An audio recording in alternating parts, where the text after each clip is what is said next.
করে দিমনি এবার ছুঁয়ে দে ওটা কোন না বাবার একটু মাইনা উনার না গো কারণ ও পাগলি সিরিক ডান্স করছে এটা তো জানোই ও খালি তঙ্গ না কেন ওর ফ্যামিলির না গো চিল্লায়া কথা কই যে ওরা যখন ওই বেঁচে থাকছে জামা গম্বরা থাকছে ওগো বাইতে মনে করো যে মোস্তা গোবারি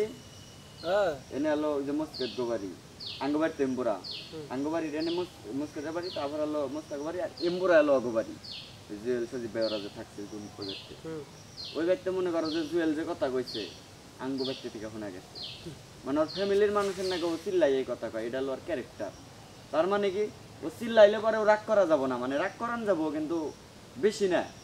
অল্প একটু কারণ এটুকা নিজের কন্ট্রোল করার নাকবো যে না হালাই পাগল ও ওর এটু পাগল হিসেবে মানে নেন হ্যাঁ আমি তাই করি কিন্তু কিছু কিছু মানুষ যে একবারে বিবেকহীন হয় না এর খুব খারাপ লাগে কিন্তু হ্যাঁ বিচার তম্বুর দিয়ে আল্লাহ ঠিকই করতেছে দেখা যায় দেখতো কারণ এই যে অড্ডা আবার ঢুকাবি না মূলত পাগল না কিন্তু ওর হলো ব্যাখ্যানি হলো অতিরিক্ত 100%-এর ভিতরে যদি কাউ যে 100%ই হয় ওর হলো অতিরিক্ত 1% যদি থাকে এই 1%ও অতিরিক্ত মানুষ সব কিছু নিজের ইচ্ছায় বানায় কিন্তু জুয়েল চাইলে ও ঠান্ডা মাথায় কথা কহবো না ঠান্ডা মাথায় রিল্যাক্সে ছোট ছোট করে যে কথাগুলো বুঝাবো বা বুঝবো ওর পক্ষে ওটা সম্ভব না মানে ধরো একটা নরম বিষয় নতুন কথাগুলো তখন তুই বুঝোস এই জিনিসটা জানোস কি তুই ও এটা ওর পক্ষে সম্ভব না এটা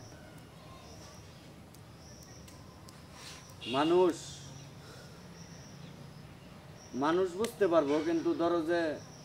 তুমি বা আমি যদি আমি ব্রেন শর্ট হই মাথায় আমার সমস্যা হয় এটা আমি বুঝতে পারবো না আমার কাছে মনে হবো যে না আমি ভালো আমি ঠিক আছি আমি সুস্থ আমি ঠিক আছি সাপোজ এই যে ছোট থেকে যে বড় হইতেছি নিজের কাছে মনে হয় না যে আরে আমি তো ইতাহানি বানাচ্ছিলাম কবে আমি দুল্লাহ ছিলাম এই যে 5 বছর ধরে যে আমরা কাজ করতেছি আগে কিন্তু আসছিলাম ছোট কিন্তু আমগো কাছে মনে হইতাইছে যে আঙ্গো ভয়েস কণ্ঠ এরকম আছিল আমরাও বানিয়ে পাইয়াছিলাম কিন্তু ভিডিওতে দেখো গা যে আঙ্গো কণ্ঠ চেঞ্জ আঙ্গো ফেস চেহারাও চেঞ্জ আঙ্গো হাত পাও সবকিছু বড় বড় হয়ে গেছে গা একটা মানুষ যখন ব্রেন শর্ট হয় বা পাগলের ইয়ে আস্তে আস্তে ঢুকা পড়ে ও নিজে কোনো সময় বুঝতে পারবো না যে ও ব্রেন শর্ট হইতেছে ওর কাছে ও ঠিকই আছে ও ব্রেন শর্ট হয় না ও কিছুই না ও যা কিছু করতেছে ও